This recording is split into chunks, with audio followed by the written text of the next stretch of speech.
বিডিওর বিরুদ্ধে ঘুষ চাওয়ার অভিযোগ, বিডিওর পাল্টা দাবি অভিযোগ ভিত্তিহীন। কালচিনির বিডিও মিঠুন মজুমদারের বিরুদ্ধে চুক্তিভিত্তিক কর্মীদের বেতন দেওয়ার জন্য টাকা চাওয়ার অভিযোগ তুলেছেন আলিপুরদুয়ারের ডিস্ট্রিক্ট হোটেল অ্যান্ড রিসর্ট অ্যাসোসিয়েশনের সদস্যরা। গতকাল মঙ্গলবার জেলা শাসকের দ্বারস্থ হয়ে তারা এই অভিযোগ জানান, যদিও বিডিও মিঠুন মজুমদার এই অভিযোগকে সম্পূর্ণ ভিত্তিহীন বলে দাবি করেছেন। মঙ্গলবার Alipurduar district hotel and resort অ্যাসোসিয়েশনের সভাপতি ডক্টর কিঙ্কর রায় জেলা শাসকের দপ্তরে উপস্থিত হয়ে জানান, কালচিনির বিডিও তার কাছে কিছু টাকা দাবি করেছেন, সেই টাকা দিতে অস্বীকার করায় তাকে দেখে নেওয়ার হুমকিও দেওয়া হয় বলে অভিযোগ। ডক্টর রায় বলেন, এই ধরনের ঘটনা এলাকার পর্যটন শিল্পের উপর আঘাত হানছে বলে তারা মনে করছেন এবং সেই কারণেই তারা জেলা শাসকের কাছে এসেছেন।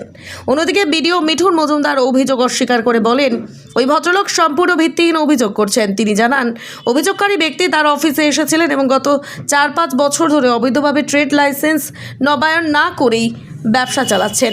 বিডিওর দাবি, পঞ্চায়েত সমিতির খাতে জমা দেওয়ার জন্য তার কাছে শুধু ট্রেড লাইসেন্স রিনিউয়ালের বকেয়া টাকা চাওয়া হয়েছিল, যা অনলাইন বা রসিদের মাধ্যমে জমা করা যেত। তিনি আরও বলেন, অফিস বা আমি কেউই তার কাছে কোনো টাকা চাইনি, উনি মিথ্যা অভিযোগ করছেন। আমরা একটা অভিযোগ দিতে এসেছি যে আমরা যেখানে simplification of the government licence, যেক্ষেত্রে আমাদের রাজ্য সরকার উদারী মনোভাবাপন্ন নিয়েছেন এবং আমাদের রাজ্য সরকার এই সমস্ত লাইসেন্সগুলো বিনামূল্যে করে দিচ্ছেন এবং আমাদের ডিএম ম্যাডামও আমাদের এই ব্যাপারে সহযোগিতা করছেন।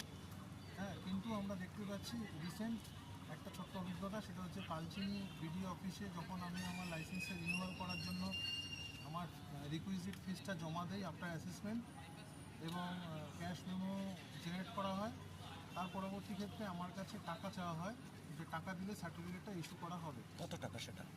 টাকার অ্যামাউন্টটা সেইভাবে আমি এখন বলতে চাইছি না বা টাকার অ্যামাউন্টের মধ্যে আমি যাচ্ছি না, কিন্তু এখানে বিষয়টা হচ্ছে যে টাকা চাওয়া হয়েছে এবং বলা হয়েছে যে এই টাকাটা না দিলে আমাদের কন্ট্রাকচুয়াল যারা এমপ্লয়ি আছে তাদের ক্ষেত্রে মাইনা দেওয়ার ক্ষেত্রে আমাদের সমস্যা হচ্ছে। আপনারা যদি এইভাবে সহযোগিতা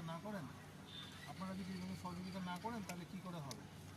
তো এই বিষয়টা অত্যন্ত দুঃখজনক এবং আমরা ট্যুরিজম চালাচ্ছি। আপনারা জানেন জুনের 15 থেকে সেপ্টেম্বরের 15 তারিখ অবধি ফরেস্টের সাফারি বা এগুলো বন্ধ থাকে, জয়ন্তী বক্সারও গেট বন্ধ আছে। তো সেই জায়গায় দাঁড়িয়ে আমাদের বেঁচে থাকাটাই কঠিন। এই অবস্থায় এই ধরনের এক্সট্রা মানি এটা আমাদেরকে খুব আঘাত করে এবং গতকালকে আমাকে 4 বার টাইম দেওয়ার পরে যখন আমি গতকালকে গেলাম তখন সকাল থেকে বিকেল অবধি বসিয়ে রাখা হয়েছিল এবং যখন এটা নিয়ে একটু হালকা বলা হয় যে কেন এভাবে বসিয়ে রাখলেন, আমাদের একটু কয়েকদিন পরে আমাকে ডাকতে পারে, সেই সময় খুব দুর্ব্যবহার করা হয় এবং থ্রেট করা হয় যে দেখে নেবো আপনাকে, আপনি কী করে সার্টিফিকেট পান আপনি দেখে নেবেন। তো এটা তো আমাদের অধিকার, আমরা ডকুমেন্টেশন দিয়ে সব কিছু করছি। সেক্ষেত্রে ওটার পেমেন্ট করা হয়ে গেছিলো, সেটার বিল জেনারেট হয়ে গেছে, শুধুমাত্র আমি এক্সট্রা অ্যামাউন্টটা পে করিনি বলে, এটা আনঅথরাইজড অ্যামাউন্ট, সেটার জন্য আজকে আমাকে থ্রেট বা হুমকি দেওয়া হচ্ছে। সেই জন্য এটাতে কী হচ্ছে, আমাদের সরকার যে ভাবমূর্তি বা সরকার যেভাবে চাইছেন আমাদের ট্যুরিজমের জন্য, আমাদের ডুয়ার্সের ট্যুরিজমের জন্য যেভাবে সরকার বা ডিএম সহযোগিতা করছে, সেই জায়গায় আমি আমার ঊর্ধ্বতন কর্তৃপক্ষের কাছে, ডিএমএর ম্যাডামের কাছে, এডিএম স্যারের কাছে এবং আমাদের সিএমের কাছে অনুরোধ জানাচ্ছি যাতে করে এই 2-1 জন অফিসারের জন্য যারা আজকে এই ধরনের মানসিকতা রাখেন, এটা আমাদের কাছে আশা অনুরোধ নয় এবং আমরা অত্যন্ত এটার জন্য ব্যথিত এবং দুঃখিত। বলবেন বিষয়টা হচ্ছে এই যে কিঙ্কর রায় চিলাপাতা কি একটা বললে তুমি, রিসর্টের মালিক, এই ভদ্রলোক আজ থেকে 3-4 দিন আগে আমাদের অফিসের যিনি কাজটা দেখেন তাপসবাবু, তার কাছে এসেছিল যে আমার ট্রেড লাইসেন্সটা রিনিউয়াল করে দিন। তার জন্য আমাদের তাপসবাবু বলেছিল যে আপনার কাছে তো সাফিসিয়েন্ট ডকুমেন্টস নেই। কী কী ডকুমেন্টস নেই? একটা লাইসেন্স যদি আমি রিনিউ করতে হয়, এখানে রিনিউয়ের প্রশ্ন, কিন্তু তার প্রিভিয়াস ইয়ারে ট্রেড লাইসেন্সের কাগজগুলো তার কাছে থাকতে হয়।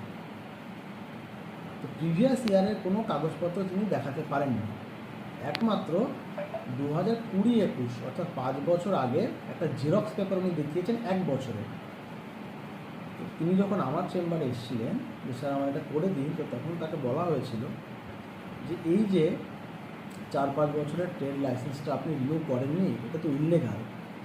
তো ঠিক আছে, আপনি করেননি, আমাদের অ্যাজ পার বাইল পঞ্চায়েত সমিতি প্রতি বছরের জন্য 1000 টাকা করে দিতে হয়।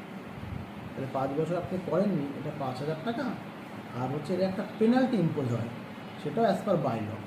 তো সেটা যেটা আছে হিসাব করে আমাদের তাপসবাবু বলে দিচ্ছে, সেই টাকাটা আপনি আমাদের পঞ্চায়েত সমিতির ওন ফান্ডে অনলাইনে বা ডিসিআর কেটে আপনি জমা দিতে পারেন। যেই টাকাটা আমাদের ওন ফান্ডে জমা হবে এবং যেখান থেকে আমরা আমার অফিসের বিভিন্ন খরচা, তার মধ্যে আমাদের ক্যাজুয়াল স্টাফ তাদেরও স্যালারিটা আমরা মাসে মাসে দিয়ে থাকি। তার কাছে এছাড়া অন্য কোনো টাকা আমাদের অফিস থেকে না আমাদের অফিস না আমি ডিমান্ড করেছি। অর্থাৎ পুরো ভিত্তিহীন একটা অভিযোগ উনি ভদ্রলোক করছেন এবং উনি নিজে ট্রেড লাইসেন্স 4 বছর না করে ইলিগালভাবে ব্যবসাটা চালিয়ে গেছেন। আপনার নামে এই একটা অভিযোগ জানালেন, এরকম একটা মারাত্মক অভিযোগ টাকা চাওয়ার, এই নিয়ে আপনি কি অ্যাকশন নেবেন?